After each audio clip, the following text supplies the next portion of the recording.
Hai, sahabat YT Artikel 2. Apa kabar kalian semua? Semoga kalian semua dalam keadaan sehat. Amin. Sebelum melanjutkan ke ceritanya, jangan lupa tinggalkan like, komen, dan subscribe.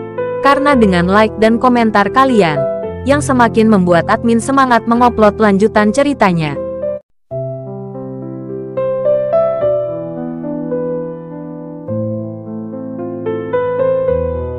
Episode 455. Kisah Aditya, anak bos besar yang berpura-pura miskin. Kebanyakan orang tidak dapat menahan rasa sakit yang parah seperti ini. Aripudin adalah seorang pemuda kaya. Kapan dia pernah menderita seperti ini? Rasa sakitnya sangat menyakitkan hingga dia hampir tidak sanggup mati. Sebelum Aripudin bisa mengatur napasnya, tongkat itu jatuh dari tangan Aditya dan mematahkan lengan Aripudin. Penglihatan Aripudin menjadi gelap karena kesakitan dan dia langsung pingsan. Semua itu hanya terjadi dalam beberapa detik. Dan kedua lengan Aripudin, yang tadi baik-baik saja, menjadi lumpuh. Udin hendak memelototi Aditya, tetapi ketika dia melihat orang-orang Aditya ada di sekelilingnya, dia segera kehilangan keberaniannya. "Adik, kemarilah." Aditya melambai kepada April. April akhirnya bisa bertemu kerabatnya.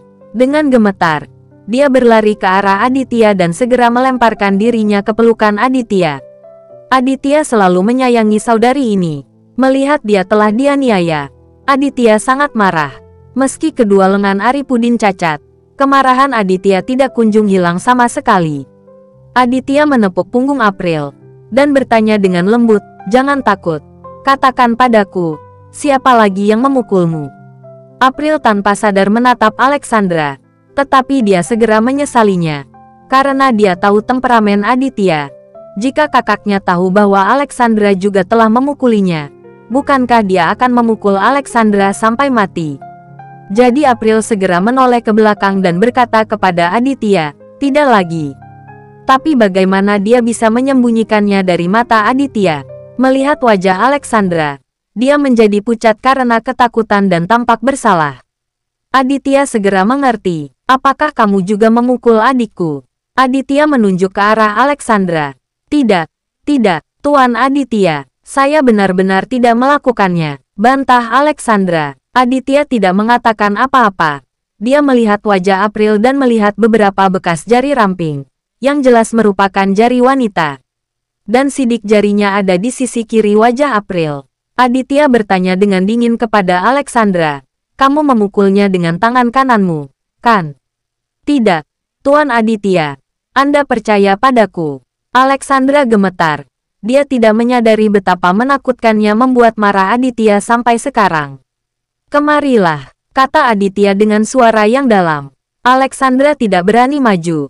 Dia takut Aditya akan mematahkan kedua lengannya. "Cepat." Oke."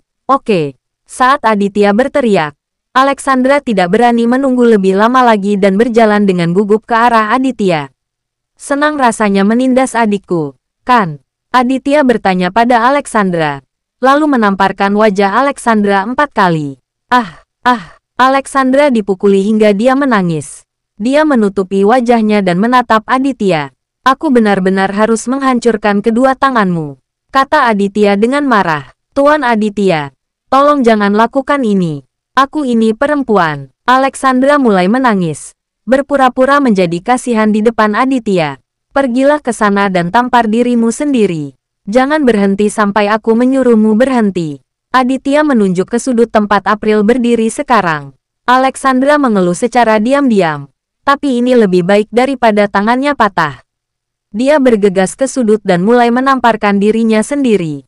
Melihat pacarnya diperlakukan seperti ini oleh Aditya, Udin tidak berani berkata apa-apa karena dia sangat terkejut dengan tindakan Aditya. Saudaranya masih terbaring tak sadarkan diri di lantai, dan serangan Aditya barusan sangat kejam. "Apa yang akan kamu lakukan?" Aditya menunjuk Udin dengan tongkat besi dan bertanya dengan dingin. Udin tahu bahwa tidak ada gunanya memaksa, dan Aditya pasti tidak akan membiarkannya pergi.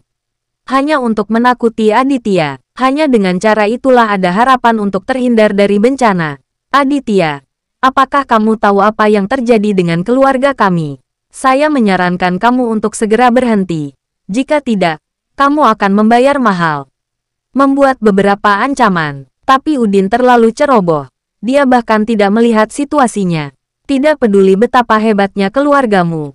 Apakah aku peduli? Keluargamu sangat kuat, kan? Mata Aditya berkilat dingin dan dia menatap langsung ke arah Udin. Udin jauh lebih buruk dari saudaranya. Jika Udin yang melihat sorot mata Aditya saat ini, pasti tutup mulut. Tapi Udin agak bodoh. Setelah mendengar apa yang dikatakan Aditya, anak ini segera tersenyum dingin dan berkata, "Jika tidak hebat, kamu bisa keluar dan mencari tahu." Sudah kubilang, Aditya kamu ceroboh hari ini. Saya tidak menyangka Anda membawa begitu banyak orang ke sini. Jika tidak, Anda dan orang-orang yang Anda bawa tidak akan pernah kembali hidup-hidup. Setelah mengatakan ini, Udin memelototi Aditya. Anggota tubuh semuanya patah. Aditya memberi perintah secara langsung tanpa berbicara omong kosong kepada Udin. "Ah, beraninya kamu." Udin sangat ketakutan hingga dia buang air kecil. Melihat beberapa anak buah Aditya bergegas menghampirinya, dia sangat ketakutan hingga dia tidak tahu harus berbuat apa. Namun, tidak ada gunanya menelepon lagi. Orang-orang di bawah Dylan ini semuanya adalah orang-orang sosial. Apalagi orang-orang yang di bawah Dylan hari ini semuanya adalah karakter yang kejam. Setelah beberapa saat meratap, anggota tubuh Udin patah. Berbaring di tanah seperti anjing mati. Tidak bisa bergerak. Jangan berpura-pura tidak sadarkan diri. Aditya menendang Arif Udin yang tergeletak di tanah. Orang ini sudah lama sadar. Dan Aditya sudah menyadarinya. Sepertinya Arif Udin tidak bisa berpura-pura lagi. Dia tidak punya pilihan selain bangkit dari tanah. Kedua lengannya patah dan dia menyeringai kesakitan. Butir-butir keringat terus berjatuhan. "Aditya, kamu akan menyesali semua yang telah kamu lakukan." Arifudin mengertakkan gigi dan berkata kepada Aditya, "Hancurkan kedua kakinya juga." Aditya berkata dengan sangat jelas. Klik klik klik. Arifudin terjatuh sambil berteriak. Dia dan saudaranya Udin. Semua anggota badannya patah. Dan kini mereka menjadi sepasang orang lumpuh. Akbar berdiri di samping. Melihat pemandangan ini, lelaki tua itu hampir terkena serangan jantung. Dia merasa Aditya sangat buruk. Dia belum pernah menderita kerugian sebesar ini dalam hidupnya.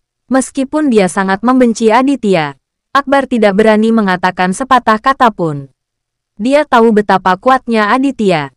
"Ayo pergi, adikku. Aku akan mengantarmu pulang." Aditya menatap April dengan penuh kasih dan berkata padanya sambil tersenyum tipis.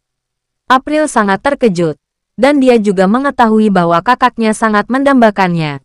Dan metode ini terlalu kejam. Saat ini, April mengangguk dan mengikuti Aditya, bersiap meninggalkan ruang bawah tanah. "Jika kamu dan putramu merasa pelajarannya kurang mendalam, silakan kembali dan menimbulkan masalah lagi. Tapi lain kali, aku akan membunuhmu." Setelah Aditya melontarkan kata-kata ini kepada Akbar dan putranya, Aditya membawa April keluar dari ruang bawah tanah. Dylan memimpin anak buahnya untuk melindungi gadis yang diselamatkan dan mengikuti Aditya keluar.